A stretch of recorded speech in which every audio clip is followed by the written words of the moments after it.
భారత్ పాక్ సరిహద్దుల్లో యుద్ధ వాతావరణం నెలకొంది. ఏ క్షణమైనా పహల్గాం ఉగ్రదాడికి ప్రతీకారంగా పాకిస్తాన్పై భారత్ సైనిక చర్యకు దిగవచ్చన్న ఊహాగానాలు ఊపందుకుంటున్నాయి. ఈ నేపథ్యంలో కొద్ది రోజులుగా భారత స్టాక్ మార్కెట్లో డిఫెన్స్ కంపెనీల షేర్లు దూసుకెళ్తున్నాయి. నిన్న 20% వరకు షేర్లు లాభపడ్డాయి. ఇవాళ కూడా ఈ స్టాక్స్ 15 నుంచి 20% వరకు లాభాలు పొందే అవకాశాలు కనిపిస్తున్నాయి. భారత ప్రభుత్వం డిఫెన్స్ రంగంలో ఎక్కువ ఖర్చు చేస్తుండడం ఎందుకు కారణమని తెలుస్తోంది.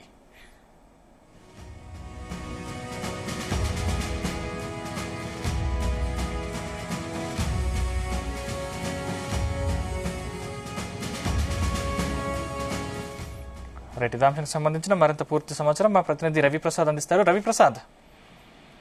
Sandeep, good morning. ఓవరాల్ గా ఈ రోజు మార్కెట్లు చూసుకున్నట్టయితే ఫ్లాట్ గానే స్టార్ట్ అయినాయి. Global effects and local effects తో ఇన్వెస్టర్లు అయితే కొంచెం జాగ్రత్తగా ఉన్నారని చెప్పాలి.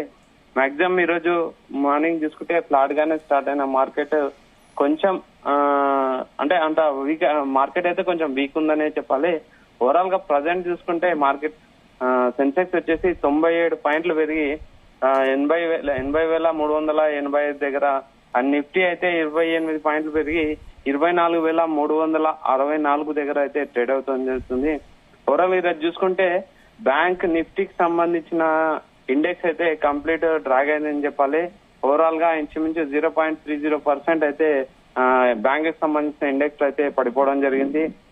మెయిన్ గా చూసుకుంటే మాత్రం ఈ రోజు రియాలిటీకి సంబంధించిన స్టాక్స్ అయితే బాగా పెరగడం జరిగింది.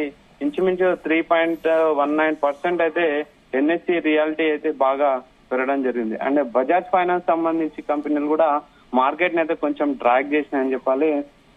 ఒకనొక స్టేజ్ లో ఇంచుమించు మైనస్ లోకి వెళ్లిన మార్కెట్ మళ్ళీ ఇప్పుడు కొంచెం పుంజుకుంటుందని, అంటే యాక్చువల్ 100 పాయింట్స్ అయితే పెరగడం జరిగింది సెన్సెక్స్. ఓవరాల్ గా పుంజుకుంటుందని అయితే చెప్తున్నారు. అండ్ రియాలిటీకి సంబంధించిన ఎక్కువ ఈరోజు చూసుకుంటే రియాలిటీకి సంబంధించిన స్టాక్స్ అయితే బాగా మార్కెట్ ని అయితే ముందుకు తీసుకెళ్లడం జరుగుతుంది. అండ్ బజాజ్ సంబంధించిన స్టాక్స్ కూడా ఇంచుమించు 5.63% డౌన్ అయిన మార్కెట్ కూడా బాగా పుంజుకొని బజాజ్ ఫైనాన్స్ సంబంధించిన స్టాక్స్ అయితే బజాజ్ ఫైనాన్స్ గానీ, బజాజ్ ఫిన్సర్వ్ గానీ వీటన్నిటికి సంబంధించిన స్టాక్స్ అయితే బాగా ముందుకెళ్లడం జరుగుతుంది. సో మార్కెట్ ప్రజెంట్ చూసుకుంటే అయితే కొంచెం పాజిటివ్ మూడ్ లోకి అయితే వెళ్ళింది. కాకపోతే మనం రెగ్యులర్ గా ఉన్నంత స్ట్రాంగ్ అయితే మార్కెట్ అయితే కనిపించలేదని చెప్పాలి. అండ్ సెన్సెక్స్ 30 సూచీల్లో చూసుకుంటే Bajaj Finserv and Bajaj Finance, IndusInd Bank, Tata Motors ఇవన్నీ మొత్తం మాక్సిమం ప్రజెంట్ అయితే నష్టాల్లో ట్రేడ్ అవ్వడం జరుగుతుంది. స్టార్టింగ్ లో కొంచెం పాజిటివ్ గానే ఉండే, తర్వాత చూసుకుంటే Power Grid Corporation, Sun Pharma, HDFC Bank అయితే బాగా మార్కెట్ అయితే బాగా ముందుకు నడిపిస్తున్నాయని చెప్పాలి. అండ్ అంతర్జాతీయ మార్కెట్ లో కూడా బ్రెంట్ క్రూడ్ ఆయిల్ చూసుకుంటే $63.80 వద్ద అయితే ట్రేడ్ అవుతుంది. బంగారం ఔన్స్ వచ్చేసి 33,318 దగ్గర ట్రేడ్ అవ్వడం జరుగుతుంది. అండ్ మనం హైదరాబాద్ లో బంగారం ధర చూసుకుంటే ప్రజెంట్ వచ్చేసి పర్ గ్రామ్ వచ్చేసి ఇంచుమించు ఈరోజు మా పాజిటివ్ లో ఉంది. ముఖ్యంగా చెప్పాలంటే అక్షయ తృతీయ కాబట్టి బంగారం ధర కూడా పాజిటివ్ లోనే ట్రేడ్ అవ్వడం జరుగుతుంది. అండ్ ఓవరాల్ గా ముఖ్యంగా మనము మాట్లాడుకోవాల్సిన విషయం ఏంటంటే సరిహద్దుల్లో ఉద్రిక్త వల్ల అయితే డిఫెన్స్ సంబంధంగా పెరగడం జరుగుతుంది. ముఖ్యంగా యుద్ధ వాతావరణం వల్ల నెలకొన్న నేపథ్యంలో కొన్ని రోజులుగా భారత స్టాక్ మార్కెట్ లో డిఫెన్స్ సంబంధించిన షేర్లు అయితే బాగా దూసుకెళ్లడం జరుగుతుంది. నిన్న 20% అయితే డిఫెన్స్ సంబంధించిన స్టాక్స్ అయితే బాగా ఎదిగాయని చెప్పారు. బాగా పాజిటివ్ లో అయితే ట్రేడ్ అవ్వడం జరిగింది. ఇంచుమించు ఇంకా 10 to 15% అయితే ఇంకా డిఫెన్స్ సంబంధించిన స్టాక్స్ అయితే పెరగొచ్చు అని ఇన్వెస్టర్లకు అయితే ఒక సలహా ఇవ్వడం జరుగుతుంది ఎక్స్పర్ట్.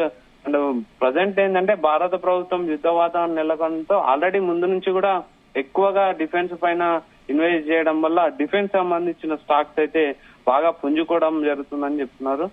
నిన్న నిఫ్టీ చూసుకుంటే ఈ నిఫ్టీ ఇండెక్స్ లో ఇంచుమించు 18 స్టాక్లకు 17 స్టాక్స్ అయితే లాభాల్లోనే ట్రేడ్ అయినాయి.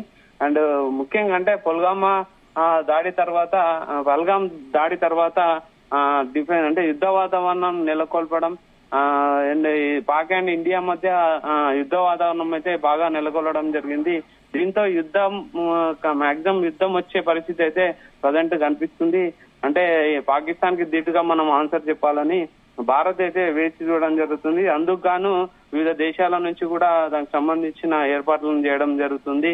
అండ్ రెడీ ఫర్ అటాక్ అనే మూడ్ లో అయితే ప్రజెంట్ ఇండియా ఉంది. సో దానివల్ల ఆ డిఫెన్స్ సంబంధించిన స్టాక్స్ అయితే బాగా అయితే పెరగడం జరిగింది. ఓవరాల్ మార్కెట్ చూసుకుంటే ప్రజెంట్ పాజిటివ్ లోనే ఉంది, కానీ ఇన్వెస్టర్ల సెంటిమెంట్ అయితే మార్కెట్ ని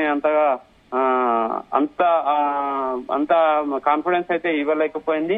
ముఖ్యంగా గ్లోబల్ ఎఫెక్ట్స్ ఒకటి, అండ్ గ్లోబల్ ఎఫెక్ట్స్ కొంచెం అనుకూలంగా ఉన్నా మనకు లోకల్ ఎఫెక్ట్స్ మాత్రం కొంచెం ఇన్వెస్టర్లకు అయితే అంత నమ్మకం కలిగించలేకపోయాయని చెప్పాలి.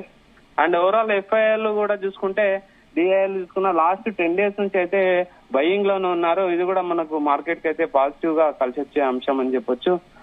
సో ఓవరాల్ గా మార్కెట్ అయితే మనం అబ్జర్వ్ చేస్తే పాజిటివ్ లోనే ట్రేడ్ అవుతుంది. ఫ్లాట్ గానే స్టార్ట్ అయిపోయిన మార్కెట్ అయితే పాజిటివ్ లోనే ట్రేడ్ అవుతుంది.